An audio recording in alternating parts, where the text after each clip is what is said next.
Hey guys hi this is Reshma welcome back to my channel Reshma talks and vlogs. ఎలా ఉన్నారు friends? అందరూ బాగున్నారా?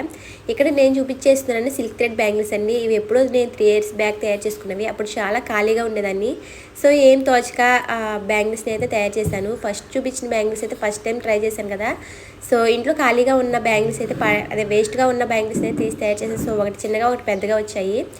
So next అయితే నా చేతిలో ఉన్నాయి కదా వీటిని అయితే బాల్ చైన్ యూజ్ చేసి సింపుల్గా చేశానండి.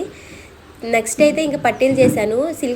సిల్క్ థ్రెడ్తో పట్టీలు అన్నది చాలా రేర్గా విని ఉంటారు. సో అసలు ఎలా వస్తాయి ఏంటి అని చెప్పి అయితే ట్రై చేశాను. నా దగ్గర బాల్ చైన్ ఇంకా స్టోన్స్ చాలా మిగిలిపోయి ఉన్నాయి. సరే అని చెప్పి అయితే పట్టీలు తయారు చేశాను. చూడడానికి వీడియోలో ఎలా కనిపిస్తున్నా కానీ పెట్టుకుంటే మాత్రం దాని లుక్ చాలా అంటే చాలా బాగుందండి.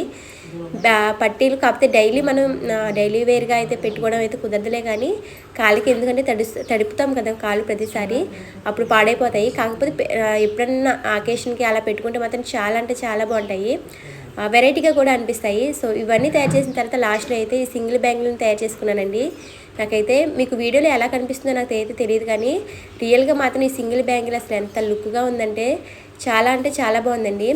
ఒక హ్యాండ్కి అయితే సింగిల్ బ్యాంగిల్ వేసేసుకొని ఇంకో హ్యాండ్కి అయితే వాచ్ పెట్టుకుంటే చాలా లుక్ అనేది చాలా బాగుంటుంది. సో నేను తయారు చేసుకున్న బ్యాంగిల్స్ ఇంకా పట్టీలు అయితే ఇవి ఎప్పుడో 3 years బ్యాక్ చేసినవండి. ఇవన్నీ ప్రస్తుతానికైతే నేను ఇలాంటివి ఏమీ తయారు చేయలేదు. సో ఒకసారి ఎందుకో మీకు చూపించాలనిపించి అయితే వీడియో తీస్తున్నాను. సో నా బ్యాంగిల్స్ ఇంకా నా పట్టీలు ఎలా ఉన్నాయో మీరైతే కమెంట్ బాక్స్లో అయితే కమెంట్ చేసి చెప్పండి. వీడియో నచ్చితే లైక్ ఇంకా షేర్ చేసేసేయండి. సరే ఫ్రెండ్స్, బాయ్.